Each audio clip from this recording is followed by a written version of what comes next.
আসসালামু আলাইকুম ওরহমতুল্লাহি ওবরাকাতু। কি অবস্থা, সবাই ভালো আছেন? আমি মনির মিজাহিদ চলে আসলাম নতুন একটা ভিডিও নিয়ে। আজকের ভিডিওটা হয়েছে আমার মসজিদে কার্পেট চেঞ্জ করতেছে। 12 বছর আগে কার্পেট লাগাইছে, এই কার্পেট এখনকার আজকের এই দিনে চেঞ্জ করতেছে। তো সকাল 11টার থেকে কাজে ধরছি, রাত্রে 11টা বাজে শেষ হয়েছে। এর ভিতরে অনেক মজা মাস্তি, মসজিদের কাজ করছি, খুব ভালো লাগছে। আজকে ফজর নামাজের পরে দিয়া আমার মুয়াজ্জিন বলে দিছে আজকে মসজিদে নামাজ হবে না, সবাই দয়া করে অন্য মসজিদে নামাজ পড়ার জন্য। এরপরও অনেক মুসল্লি চলে আসছে, যাক কি করার, আসছে যেহেতু নামাজ পড়বে। তো আমি একটু দেখাইছি, অনেকে ভাববো আপনি যে নামাজ পড়েন নাই, আমি নামাজ আগে পড়ছি। আগে আমাদের একটা জামাত হয়েছে, পরে আরেকটা জামাত হয়েছে, যেহেতু কার্পেট ছিল না এই কারণে আর কি। তো এটা দেখবেন ভিডিওর ভিতরে, আমি আগে বইলা দিলাম আর কি। আর এই যে কার্পেটগুলো অনেক ওজন। আর অনেকে বলতে পারেন, বলে ভাই আপনাদের শুধু ভিডিও করতেছেন, আপনাদের কোনো কাজের ভিডিও দেখি না। ভাই ক্যামেরাম্যান আমি, এই কারণে আমার কাজটা আমি দেখাইতে পারি নাই, ঠিক আছে? সবাই ব্যস্ত। আর এই যে মাছরি পোলাপাইনগুলা খুবই ভদ্র, খুবই ভালো, 5 ওয়াক্ত নামাজ পড়ে মসজিদে কাজ করে। আমি যখন যেটা বলি ওই ছেলেরা সবাই এই কাজটাই করে।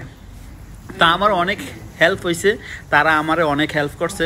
তো আজকে এরপরও মনে করেন আমার কত টাকা দিচ্ছে এটাও আমি বলবো। আর 3টা বিষয় নিয়ে আমি বিশেষ করে বলবো এই ভিডিওর ভিতরে। এই দেখেন বালুগুলা, কারণ বালুগুলা যদি পরিষ্কার না করে পরবর্তীতে আরও বালু থাইকা যাইব, পরে ওই গামগুলো লাগাইবো না স্পেন্সারগুলো, তখন মনে করেন সমস্যা হয়ে যাব। এই কারণে বালুগুলা পরিষ্কার করতে হয়। আর এই হ্যাঁ হয়েছে আব্দুল আজিম, খুবই ভালো একটা ছেলে, মিশরের। হ্যাঁ, এই মসজিদে যখন মুয়াজ্জিন ইমাম না থাকে তখন আজান দেয়, উনি নামাজ পড়ায়, খুবই ভালো একটা ছেলে। ও আমার বলতেছে কখন আসবে, আমি কাজ করব, আল্লাহর ঘর মসজিদ, আমি হেল্প করবো, ঠিক আছে? আমার ফোন দিস, আমি কি ইনশাল্লাহ আমি ফোন দেবো, তুমি চলে আইসো, ঠিক আছে? পরে আসছে, খুব মজা মাস্তি করে আমরা কাজ করতেছি। আর মোদিরে আমার বলতে আছে, তুই যে শুধু ভিডিও করস, আমি ভিডিও করি, আমি ওজারায় দিতে হইব, এই কারণে ভিডিও করতেছি। আর এই ভিডিও, এই ওষুধগুলো দিতে আছে সার পোকা, তেলা পোকার জন্য, কারণ অনেক মানুষের সাথে সার পোকা চলে আসে মসজিদের ভিতরে। তো এই 2-1টা তেলা পোকা দেখছে এই কারণে। আর ওই যে আমি বললাম আগে আমরা জামাত করছি আর পরে সবাই আসছে, কিন্তু সবাই বলে দিছে আজকে নামাজ এই মসজিদে হবে না, পার্শ্ববর্তী মসজিদে সবাই যেহেতু চলে যায়। আর এই গামগুলা লাগাইতেছে না, গামগুলা ভাই যে আঠা, হাতে লাগলে ছুটতে চায় না, তো অনেকক্ষণ সময় লাগে রাখে, এর পরবর্তীতে এগুলো লাগায়। আর এই মাছ ছুরি, এগুলো সবাই যারা কাজে কার্পেট লাগাইতে এসে সবগুলো ছুরি। হেরা আইসে 8 জন মানুষ, বাপ, ছেলে, দাদা, আর তাদের কর্মচারী আছে 3 জন।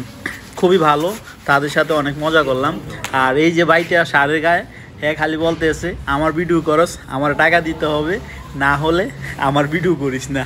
আমি কই ঠিক আছে, সমস্যা নাই, ইনশাল্লাহ দেমনি, আগে তোর ভিডিও করি। এরপরে হ্যাঁ আমার খালি বলতে আছে। তো আর হ্যাঁ আরবি ভাষা তো অনেকে বুঝবেন না, কারণ আমার ভিডিও বেশিরভাগই বাংলাদেশের মানুষ দেখে, তো এই কারণে আমি বলে দিলাম আর কি। এরপর আবার অনেকে বলবো ভাই আপনি তো খালি ভিডিও করেন, আপনারা যে দেখি না। ভাই দেখবেন কীভাবে, আমি তো ক্যামেরা ধরে রাখছি, বুঝছেন ভাই? আর আব্দুল আজিম আমার বলতে আছে তুই খালি ভিডিও করস, তুই খালি ভিডিও করস। আরে ভাই আমার কামে তো ভিডিও করা, আর কি, ঠিক আছে না? আর অনেকে বলতেছে ভাই আপনাদের এখন চা বিরতি, এই কারণে মনে করেন চা খাইতেছে, কাজ কিছু শেষ হয়েছে। আর অনেকে বলতেছে ভাই কুয়েতের ভিসা এত সময় লাগে কেন? ভাই কুয়েতের ভিসা সোনার হরিণ, ঠিক আছে? কারণ কুয়েতের ভিসা পাইতে হলে অনেক ধৈর্য ধরতে হয়, অপেক্ষা করতে হয়। এরপর যাদের নসিব ভালো তারাই কুয়েতের ভিসা পায়, বুঝছেন ভাইয়া? কুয়েতের ভিসাটা হয়েছে মনে করেন বেশিরভাগ দালাল ধরে, তো এই কারণে মনে করেন আমাদের এই ভিসাগুলো দাম হয়ে যায় বেশি। এরপরে নামানা হয়, লাভানার কারণে আরও ভিসার দাম হয়ে যায় বেশি। তো লাভানা অনেকে বুঝে না, কারণ ওই যে অস্থা দিয়া ভিসা বার করতে হয়, মানে মামু খালুর দ্বারায়। আর এই কার্পেটগুলো অনেক ওজন, 7-8 জন করে ধরছে একটা রোল, অনেক ওজন, ঠিক আছে? আর বর্তমানে কুয়েতে ভিসা খোলা আছে, 3 ধরনের ভিসা খোলা আছে, খাদেম, ড্রাইভার, আর হচ্ছে আকুদুকুমা। আকুদুকুমা হচ্ছে কোম্পানির ভিসা, এটা সরকারি সেক্টরের ভিতরে কোম্পানি কন্ট্যাক্ট নেয় ওইগুলা, ঠিক আছে? আর ড্রাইভিং ভিসা মনে করেন আসতে পারেন, সবচেয়ে ভালো ড্রাইভিং ভিসা। আর অনেকে মনে করেন কোম্পানি ভিসার থেকে আমি মনে করি খাদেম ভিসা খুবই ভালো। আর সবাই মিলে কার্পেট মেলতেছে, আমার বলতেছে তুই ধরস নাকি লেগে, আমি ভিডিও করতেছি। আমার ইমাম সাহেব দাঁড়াই রয়েছে ওইদিকে, একটু পরে দেখবেন ইমাম সাহেবও ভিডিও করে। তা আমার ইমাম মুয়াজ্জিন খুবই ভালো, অমাহিক তাদের মতো মানুষ আমি খুবই কম দেখছি। আমি আরও অনেকগুলো মসজিদে ডিউটি করে আইছি, নাহলে ইমাম খারাপ পাইছি, নাহলে মুয়াজ্জিন খারাপ পাইছি, মানে একজন না একজন আছেই খারাপ। ঠিক আছে, তো অনেকে হয়তো মসজিদের হারেস আছে, কারণ আমার ভিডিওতে কমেন্ট করবেন ভাই আপনাদের মসজিদের ইমাম মুয়াজ্জিন কেমন। আলহামদুলিল্লাহ ভাই, আমার মসজিদের ইমাম মুয়াজ্জিন খুবই ভালো, তাদের মতো মানুষই হয় নাই।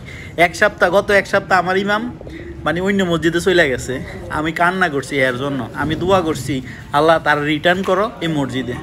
যাক আলহামদুলিল্লাহ, আজকে আমার বলতেছে কই মনির আমি চলে আইছি, আজকে থেকে আমি কন্টিনিউ থাকবো এই মসজিদে। আমি কই আলহামদুলিল্লাহ। ঠিক আছে, পরবর্তীতে আরও মুসল্লিরা শুনছে, শোনার পরে সবাই দোয়া করছে যেহেতু ইমাম সাহেব আসে এই মসজিদে। তো অনেক ভালো লাগছে, কারণ এখানে আমি এই মসজিদে আমি 2 বছর, আমি ছুটি থেকে আসার পরে এই মসজিদে 2 বছর সবার সাথে খুবই ভালো। কারণ এই মসজিদে আজনবী সবাই, এই মসজিদে কুয়েতি আসে না। মাঝে মধ্যে যদি চলার পথে নামাজের সময় হয়ে যায় তখন কুয়েতিরা আসে। এই যে এখানে দেখেন বেশিরভাগ মাসরি ছেলেরাও থাকবো, একটু পরে দেখবেন। আর মাগরিবের সময় নামাজ পড়ছে, নামাজ পড়ার পরে আমি বলতেছি তোমরা একটু আসো, কার্পেটগুলো ধরো। পরবর্তীতে সব যারা মুসল্লি আছে ভালো মানুষ তারা আইসা হেল্প করছে। ঠিক আছে, নাইলে কিন্তু আমরা যে কজন ছিলাম আমরা নামাইতে পারতাম না, অনেক ওজন এগুলা। যারা দেখছে বুঝে তারাই জানে এই কার্পেটগুলোর ওজন কীরকম। আর এগুলা তো মনে করেন 3 রুল 4 রুল, মানে 3 করে সাইড করে একটা কার্পেটের ভিতরে থাকে, অনেক বড়। আর এই যে এই মেশিনটা দিয়ে আমি একটু ভাই অনেক 3-4টা আমি দেওয়ার পরের থেকে আমার হাঁটু ব্যথা হয়ে গেছে। আমি বলি এটা তোরা কীভাবে ইউজ করস? এরা বলতেছি কি আমরা এটা ইউজ করতে করতে আমাদের অভ্যাস হয়ে গেছে, তুমি করো তাহলে তোমারও অভ্যাস হয়ে যাব। ঠিক আছে, পরে আমি বললাম ভাই আমার আর লাগবে না, আমার পা ব্যথা হয়ে গেছে, আমি আর হাঁটতেই পারতেছি না, অনেক কষ্ট। পরে আমি বসে থাকি, কয়টা ঠিক হয়ে যাবো নি, আর ওই পায়ে আবার একটু কর, সুরি আমার লোক মজা করতেছে। পরে আমি বলছি আমার লাগবো না, তোরা কর, আমি থাকি। এই দেখেন কিভাবে হাঁটু দিয়া কিভাবে মারে রে ভাই, যে হঠাৎ করে মারবো হ্যাঁ গত পায়ের অবস্থা খারাপ হয়ে যাবে। ওই দেখেন কিভাবে মারতেছে। ঠিক আছে, তাদের অভ্যাস হয়ে গেছে, আর হ্যাঁ মারছে বেশি, আর অন্য কেউ এত মারে নাই এই হাঁটু দিয়া। আর বিশেষ করে ভাই সবাই এত টাকা লাগে কেন কুয়াতে আসতে? আর আহালি সন ভিসা বন্ধ কেন ভাই? আহালি সন ভিসা বন্ধ কারণ অনেকে বলতেছে খোলা আছে, অনেকে বলে বন্ধ। তো আপনারা সত্য যেটা আমি এটাই বলছি, আহালি সন বন্ধ আছে। আমি 2টা পাসপোর্ট জমা দিছি আহালি সনের জন্য, আমার ভিসাগুলো উঠতেছে না, ভিসা বন্ধ। কুয়েতি আমরা ডাইরেক্টলি বলতেছে। তো এইটা যদি আপনারা অবিশ্বাস করেন তাহলে বুঝবেন, মানে কমেন্ট করবেন, সমস্যা নেই। আর কারা কোন জিনিসটা ভাল লাগছে বিশেষ করে কমেন্ট করবেন। আর মসজিদের কার্পেটগুলো আমি বলছিলাম অন্য কালারে আনার জন্য, পরে মুদিরে এইটাই নিয়ে আসছে, যে মসজিদের মালিক আরবিদ। কারণ কুয়েতের মধ্যে সবচেয়ে আরবিদ বড়, তা ওই আরবিদের 900 বিল্ডিং আছে কুয়েতের ভিতরে। তো যাক আলহামদুলিল্লাহ, মানে সম্পূর্ণ কাজ শেষ হয় নাই আজকে, আরও কিছু বাকি আছে। ইনশাল্লাহ কালকে এটা শেষ করবো আমি, কারণ এর ভিতরে আমি আর দেখাইতে পারি নাই। সবাই ভালোবাসা দিবেন, এইটাই আপনাদের কাছে আশা। আর সাবস্ক্রাইব করে পাশে থাকবেন। ওকে, আল্লাহ হাফেজ, ভালো।